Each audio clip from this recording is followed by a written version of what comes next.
Welcome back, everybody, for another deep dive. This time, we're going to be exploring the work of Drewdeltz. Drewdeltz. Yeah, a digital creator with a fascinating online presence. We've got three main sources that we're going to be using to unpack this. Okay. Drewdeltz.com, which is their blog. Okay. Their Poe profile, and then their Dribble portfolio. No. And, right off the bat, there's this really interesting paradox. Oh. The website is very photography-centric. Yeah. Even selling Lightroom presets. Right. But then you see the AI bots on Poe and the design work on Dribble. Yeah. And you kind of start to wonder, what exactly is going on here? Yeah, it's interesting. Is this a master of all trades? Right. Or is there some deeper connection that we're missing? Yeah. Are they a specialist or are they more of a generalist? Right. Is this the classic specialist versus generalist debate? Exactly. Yeah. Playing out in real time. Yeah. Let's dive in and see if we can kind of make sense of it all. All right. So let's start with the foundation photography. The blog has articles on everything from shooting at night to essential photography tips, Right. even monetization strategies. Interesting. So really kind of positioning themselves as someone who wants to empower other photographers. Yeah, trying to build community. Yeah, sharing that knowledge. Yeah. Smart move. Especially for someone building an online brand. Yeah, for sure. And then there's this one detail that caught my eye. Oh. An ad for off-road adventure presets. So can you maybe explain what a Lightroom preset is? Sure. So Lightroom preset is basically a saved set of editing adjustments Okay. that you can apply to your photos with one click. So it's like an Instagram filter, but... Yeah, think of it like an Instagram filter, Okay. but way more customizable. And the off-road adventure angle, I think, suggests that they're really catering to a specific audience, photographers who capture those like rugged outdoor scenes. Yeah. So maybe not just teaching photography in general, Right. but also about cultivating a specific aesthetic. Exactly. Yeah. Yeah. And that raises the question, does this aesthetic carry over into their work with AI and design? Right. Do we see those same visual elements or that same mood reflected in those projects as well? Let's keep that in mind as we move forward. Yeah, definitely. Now, we can't talk about Drewdeltz without talking about AI. Right. I mean, there's a whole blog post titled Top 10 AI Tools for Creators. Okay. And AI is listed as a major category right alongside photography and design. Interesting. This isn't just a passing interest. Right. It's a core part of their creative toolkit. It seems like they see these tools not as separate entities, but as like interconnected elements of a larger creative process. Yeah. And that's where the Poe profile really blows your mind. Oh, yeah. Yeah. The Poe profile, that's where things get really interesting. Yeah. 26 AI bots. Wow. That's not just dabbling. Yeah. That's a full-blown obsession. That's impressive. Yeah. The sheer volume is impressive, but it's the variety that I think is truly remarkable. You got bots for research creativity, even wellness. Yeah, like the Excavaat series, Okay. which seems to be all about pulling information from different sources. Okay. Then there's Flying Slate, Flying Slate. which uses this wild analogy about particle physics to describe how it helps generate ideas. Interesting. And then there's Numina, Nuna. which is specifically for AI home automation consulting. Wow. Talk about a niche market. Yeah, very niche. Yeah. And then there's Exotic, Exotic. which uses Eastern healing traditions to kind of coach people on wellness. Wow, so this isn't just someone building random bots for the sake of it. Right. There's a clear entrepreneurial drive here. Yeah. They're identifying needs, Yeah. whether it's research assistance, creative inspiration, or home automation, Yeah. and building AI solutions to address them. Hold on. Let's go back to Flying Slate for a second. Okay. You mentioned the particle physics analogy. Yeah. But I'm not quite sure what that means in the context of generating ideas. Right. So in particle physics, you smash particles together at high speeds, Yeah. and sometimes new particles are created from the collision. Right? Flying Slate seems to be using a similar concept, Okay. metaphorically speaking. Yeah. It collides different ideas or concepts to spark new and innovative ones. Okay. That makes a lot more sense. Yeah. So we've got this picture of someone deeply invested in photography, Right. fascinated by AI, Yeah. creating these diverse bots that address specific needs.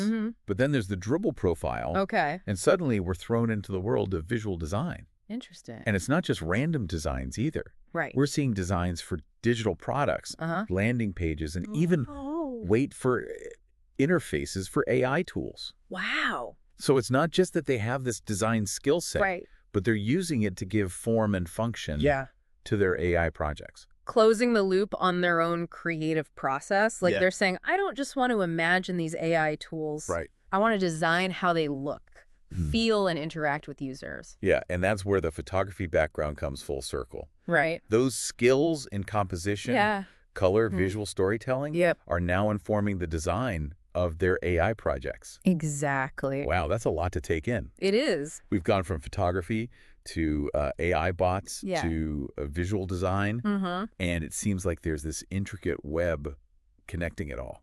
Yeah, and remember that initial question we had about specialization versus multidisciplinary approach? Right. Well, it seems like we're starting to get some answers. Yeah. But before we jump to conclusions, let's see what else we can uncover in part 2. Sounds good.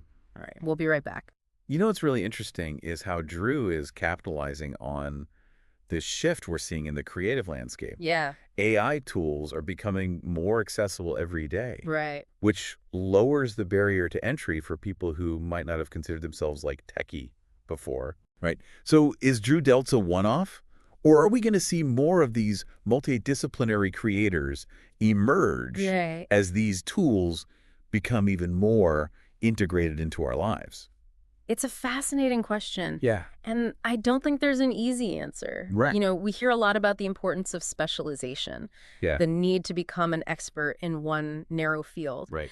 But what Drew's work demonstrates, I think, is the potential of breadth, of connecting seemingly unrelated skills and ideas. It's almost like a rejection of the traditional career path, isn't it? Yeah. Instead of following a straight line, Right. they're building this constellation of skills. Yeah. And each point of expertise illuminates the others. I love that analogy. And it highlights how creativity often works. It's about making connections, seeing patterns that others miss. Right. Maybe Drew's photography background informs how they approach AI, and their design skills make those AI tools more user-friendly and visually appealing. It's a constant feedback loop, with each skill informing and enhancing the others. And it's not just about the skills themselves, is it? Right. There's a certain mindset at play here. Yeah. A willingness to experiment, to learn new things, to step outside of that comfort zone. Absolutely. Adaptability is key in a world that's changing so rapidly. Right. The tools we use today might be obsolete tomorrow. So the ability to learn and adapt is arguably more valuable than mastery of any one specific tool. Thinking back to those POBots, Okay. Drew seems to be tackling a really wide range of challenges. Yeah. Research, creativity, wellness. Uh-huh. It's like they see potential applications for AI everywhere they look. And that brings us to another crucial point, I think. Okay. The importance of identifying problems worth solving. Yeah. Anyone can learn to use AI tools, Right. but it takes a special kind of vision, I think, to understand how those tools can address real-world needs. Yeah. Drew seems to have a knack for that. You know, when we started this deep dive, I was mostly curious about who Drewdeltz is. Yeah. But now I'm more interested in what their work tells us about the future of creativity itself. That's the beauty of these deep dives, isn't it? Yeah. We start with a specific person or topic, Right. but we end up exploring broader trends and asking bigger questions. So where do we go from here? Right. What are some of the key takeaways we want listeners to ponder? Well, first, I think we need to acknowledge that the creative landscape is changing. Yeah. Technology is playing an increasingly important role. Right. And those who are comfortable embracing these new tools are going to have a distinct advantage. And second, we shouldn't underestimate the power of multidisciplinary thinking. Yeah. The ability to connect ideas from different fields can lead to truly innovative solutions. You know, one thing that stood out to me on Drew's Dribbble profile was the variety of styles they've explored. You got sleek minimalist designs, vibrant and colorful ones, and even some that lean into that like darker cyberpunk aesthetic. Right. It's like they're constantly pushing their creative boundaries, experimenting with different forms of visual expression. It's inspiring to see that fearlessness. Yeah.